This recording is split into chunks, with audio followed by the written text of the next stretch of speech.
Now kids know there's a designated space where they can come, and there's no cognitive load of expectation in this space. It's truly to take a breath, use your mindfulness strategies that work for you, and just be. Just relax and be present in that moment. My name's Honey Fussasilla. I'm the principal of Warnervale Public School, and I'm very excited that we have now just introduced a brand new calming sensory room to our school. We wanted to find another way that we could support these students and be more inclusive across our school, but not just the students with disability. It was actually an initiative in our wellbeing strategies where we wanted to provide all students with an opportunity to have a space where they could come that was a little bit removed from the busyness. We're looking at our care continuum of how to address needs for whole school and then working towards individual needs of students.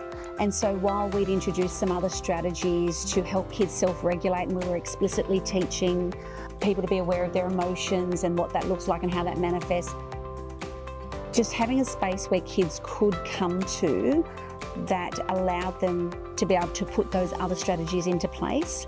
They have been explicitly taught mindfulness strategies of breathing and techniques, but then in this space it kind of naturally lends itself towards that. This was intentionally designed to be a calming space, and the teachers, some are even coming in after school and using this as kind of like a third space before they go home. So busyness of their day, and they're using this to self-regulate so that they can go home and be the best version of themselves once they leave the workplace.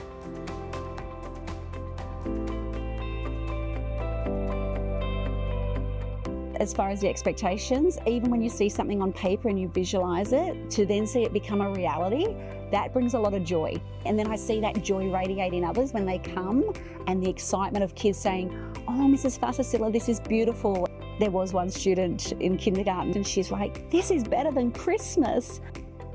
Just to see that joy in the students and that they appreciate what we've been able to put together through a collaborative approach, that brings me greater joy to know that it's achieving its anticipated and projected goals.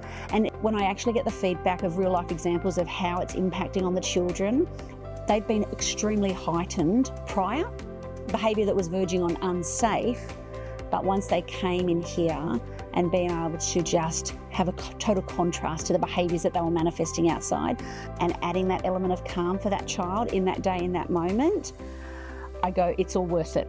You know, what we went through just to plan and assign and commit the resources towards it, it's achieving what it was designed. It surpassed all expectations.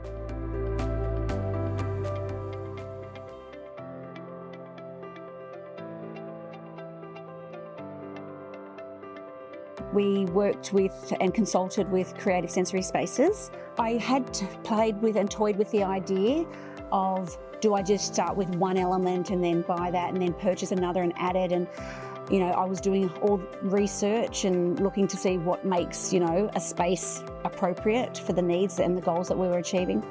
But when I found that there was actually a company, an organisation that actually specialises in this, I thought, wow, I don't actually have to be the expert. I know I have what I want. I know there's a vision for what we want, but to be able to share that vision and have a company that is already in that space, sharing that vision and just being able to design that. It was such a simple process. Started with a phone call, and then to have it all, the turnaround time from design to here we are, room reveal, and now it's functioning within the school. Just a really easy process to go through and done so quickly. So thanks to Creative Sensory Spaces.